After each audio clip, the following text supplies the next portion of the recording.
Once again, welcome class 8th in our online class. Students, we are continue reading chapter number 15, The Sniper, page number 94. Let's start our reading. Then the dying man on the roof crumpled up and fell forward.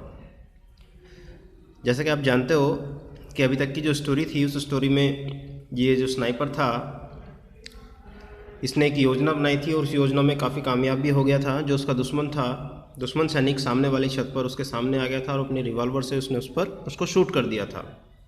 अब आगे की कहानी है। Then the dying man on the roof crumpled up and fell forward. The body turned over and over in space and hit the ground with a dull थर्ड। Then it lay still. जो वो dying man था, जो छत पर यानी कि सैनिक था सामने वाला, क्रम्प्ड अप ऐंठ जाता है एंड फेल फॉरवर्ड और गिरने लगता है। The body turn over and over in space, space यानी कि हवा में बहते हुए उसका शरीर नीचे आता है। एंड हिट द ग्राउंड, जमीन पर लगता है। विद अ डल थर्ड, और अचानक से नीचे आकर गिर जाता है। देन इट ले स्टिल, और नीचे गिरने के बाद वो फिर दोबारा नहीं उठता है। The sniper looked at his enemy falling and he shuddered. ये जो स्नाइपर था ये अपने शत्रु को गिरता हुआ देखता है और कांप जाता है। The lust of battle died in him. और इसी प्रकार से जो युद्ध का शोर था उसकी मृत्यु के साथ वो भी समाप्त हो जाता है।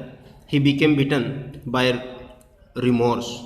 remorse यानी पश्चाताप, पश्चाताप के कारण वो कांप जाता है। The sweat stood out in beads on his forehead.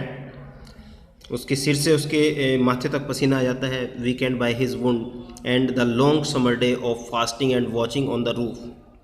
काफ़ी कमज़ोर भी पड़ चुका था ये स्नाइपर भी अपने घाव के कारण, दिन की गर्मी के कारण और सारा दिन कुछ भी ना खाने के कारण। he revolted from the sight of the shattered mass of his dead enemy. His teeth chattered. He began to gibber to himself, cursing the war, cursing himself, cursing everybody. अब ये भी पश्चाताप कर रहा है, कर्स कर रहा है, कोस रहा है, अपने आप को कोस रहा है, युद्ध को कोस रहा है और प्रत्येक व्यक्ति को जो युद्ध के दोषी हैं, युद्ध को करने के दोषी हैं, उन सभी को कोस रहा है। He looked at the smoking revolver in his hand. जो उसके हाथ में रिवॉल्वर थी उससे जो धुआं निकल रहा था उसको देख रहा था। And with an oath hurled it to the roof at his feet. The revolver went off with a concussion and the bullet whizzed past the sniper's head. He was fainted back to his sense by the shock. His nerves steadied.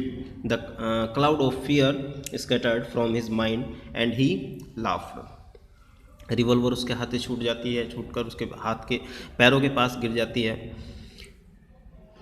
Sniper जो ये था अब डरा हुआ था और शौक में भी था। उसकी जो नर्व थी बड़ी तेज़ी से धड़क रही थी और इसी कारण से अपने इस डर को दूर करने के लिए वह ज़ोर से हंसा। Taking the whiskey flask from his pocket, he emptied it. He felt reckless under the influence of the spirit. He decided to leave the roof now and look for his company commander to report. इसलिए अपने इस nervousness को दूर करने के लिए उसने अपनी पॉकेट की जेब से एक बार फिर विस्की का फ्लास्क निकाला, उसमें से एक सिप लिया और उसको खाली कर दिया इस बार। अब वो काफ़ी बेचैन था उस प्रभाव के कारण, इसलिए उसने डिसाइड किया कि वो अब रूफ से नीचे आ जाए और अपना जो कंपनी के कमांडर हैं उनको रिपोर्ट कर दे। Everyone around was quiet, there was not much danger in going through the street. अब सभी और शांति थी, अब कहीं पर मशीन गन का कोई शोर नहीं था, इसलिए उसने सोचा कि अब स्ट्रीट में चले जाना चाहिए क्योंकि अब वहाँ पर कोई खतरा नहीं है। He picked up his revolver and put it in his pocket. अपनी रिवॉल्वर को उठाया, उसको अपनी पॉकेट में रखा। Then he crawled down through the skylight to the house under. और फिर वो उस घर के नीचे वाले हिस्से में आ जाता है जिस घर के वो छत पर था। When the sniper reached the laneway on the street level, he felt a sudden curiosity as to the identity of the enemy sniper whom he killed. और जैसे ही वो नीचे आता है उस संकरी सी सड़क पर, तो उसको अचानक से क्यूरियोसिटी होती है, उत्सुकता जागती है उसके अंदर कि क्यों ना उस स्नाइपर को जिसको उसने किल किया है, उस शत्रु स्नाइपर को जिसको उसने मारा है, क्यों ना उसको एक बार देखा जाए। ही decided that he was a good shoot, क्योंकि वो काफ़ी अच्छा शूटर था, बहुत अच्छा उसका निशाना था। हूएवर ही वॉज, वास्तव में उसको देखा जाए वो है कौन। He wondered did he know him, वो सोचता है कि शायद वो उसको जानता हो। Perhaps he had been in his own company before the split in the army, शायद उसके आर्मी में आने से पहले वो उसकी कंपनी का कोई साथी हो। He decided to risk going over to have a look at him, उसने इस रिस्क को लेना चाहा, वहाँ पर जाने का और उसको देखने का। He peered around the corner into a colonial street, उसने झांक कर देखा अ कॉलोनल स्ट्रीट में।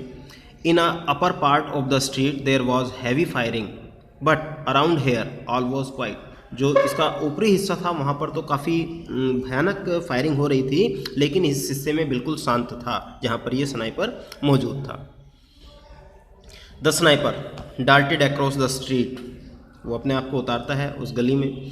A machine gun tore up the ground around him with a hail of bullets, उसके चारों ओर बुलेट्स के बहुत सारे निशान थे, चारों ओर बुलेट्स के छेद थे। बट ही एस्केप्ड, लेकिन वो फिर भी बच निकला। He threw himself face downward beside the corpse, the machine gun stopped, और उसने अपने आप को उस साइड में कर लेता है जिस साइड में उस मृतक सोल्जर की लाश पड़ी हुई थी। मशीन गन्स भी रुक जाती हैं। Then the sniper turned over the dead body, और जैसे ही ये स्नाइपर उस डेड बॉडी को पलटता है and looked into his brothers face, और जैसे ही वो उसके फेस को देखता है तो उसको दिखाई देता है कि वो कौन था, वो उसका भाई था, जो कि उसके शत्रु के पक्ष की ओर से लड़ रहा था। और उसने किसको मारा था? उसने मारा था अपने भाई को। तो ये जो अगेंस्ट जो सोल्जर था ये उसका भाई था, और उसको देखकर वो बड़ा दुखी होता है। तो this was your chapter the sniper. और आज की इस वीडियो के साथ बेटे आपका चैप्टर कंप्लीट हुआ। इस कंप्लीट के साथ ही अब हमारा बचता है इसका बुक वर्क और एक्सरसाइज। आई सजेस्ट आप सभी इसके जो बुक वर्क है इसको करने की कोशिश करेंगे, और नेक्स्ट वीडियो में हम इसको कंप्लीट कर लेंगे। और साथ के साथ मैं आपको ये भी बताना चाहूँगा बेटे कि जो हमारा यूनिट 4 का सिलेबस है, जिसकी डेट शीट आपकी ग्रुप में आ चुकी है 25 जनवरी से, हमारा जो सिलेबस इस बार का रहेगा वो रहेगा आपका chapter number 10 to chapter number 15, यानी कि ये चैप्टर भी आपको लर्न करना है इस सिलेबस के लिए। अब क्वेश्चन पेपर में क्या क्या चीज़ें इंक्लूड हैं वो भी मैं आपको बता दूं। चैप्टर नंबर 10 टू 15 तक जो भी शॉर्ट क्वेश्चंस हैं, लॉन्ग आंसर टाइप क्वेश्चंस हैं। शॉर्ट क्वेश्चन से मेरा मतलब वो क्वेश्चन जो जिनका आंसर 1 वर्ड और 1 सेंटेंस में आ जाता है वो क्वेश्चन, और लॉन्ग क्वेश्चन से मतलब जिनका 2-3 लाइन का आंसर होता है, 20 to 25 वर्ड्स का आंसर होता है वो क्वेश्चन। ठीक है। MCQs और जो आपका रिलेटेड बुक वर्क है आपको उसको भी करना है। रिलेटेड बुक वर्क जो भी आपका बुक में, ब्रेविया से अभी हमने इसमें कुछ नहीं लिया है। इसको चैप्टर को कंप्लीट करने के बाद फिर हम ब्रेविया का टाइम देंगे। ब्रेविया का बुक जितना भी वर्क है उसको करने की कोशिश करेंगे, लेकिन अभी आपको तैयार करना है सिर्फ चैप्टर नंबर 10 टू 15।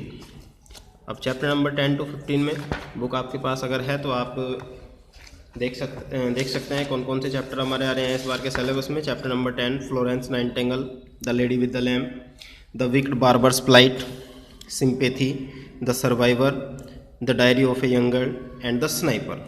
और उसके बाद जो हमारे 3 चैप्टर हैं, कैशाबिना, द ओलंपिक गेम्स और द स्विमिंग, ये तीनों चैप्टर हमने डिलीट कर दिए अपने सिलेबस से। एक चैप्टर आपका इससे पहले डिलीट किया था हमने, वो था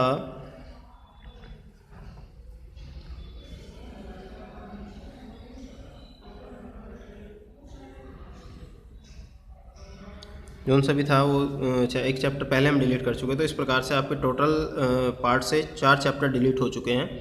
अकॉर्डिंग टू 30% जो डिडक्ट किया गया है बोर्ड की ओर से, वो 30% तक डिडक्ट करने की वो थी। तो 18 टू जा 18 3 जा 54, यानी कि 5 चैप्टर तक हम डिलीट कर सकते थे इससे। तो हमने लास्ट के 3 चैप्टर और एक ये 4 चैप्टर डिलीट किए हैं। ये आपका सिलेबस हो जाता है टोटल एनुअल के लिए। अब इसके बाद हमारा इस बुक का वर्क कंप्लीट होने के बाद, एक्सरसाइज के बाद एक वीडियो में और आपके ये वर्क कंप्लीट हो जाएगा। उसके बाद हम ब्रेविया का वर्क करेंगे। आज के लिए इतना ही। Okay and bye. अपनी प्रिपरेशन करते रहें बेटे।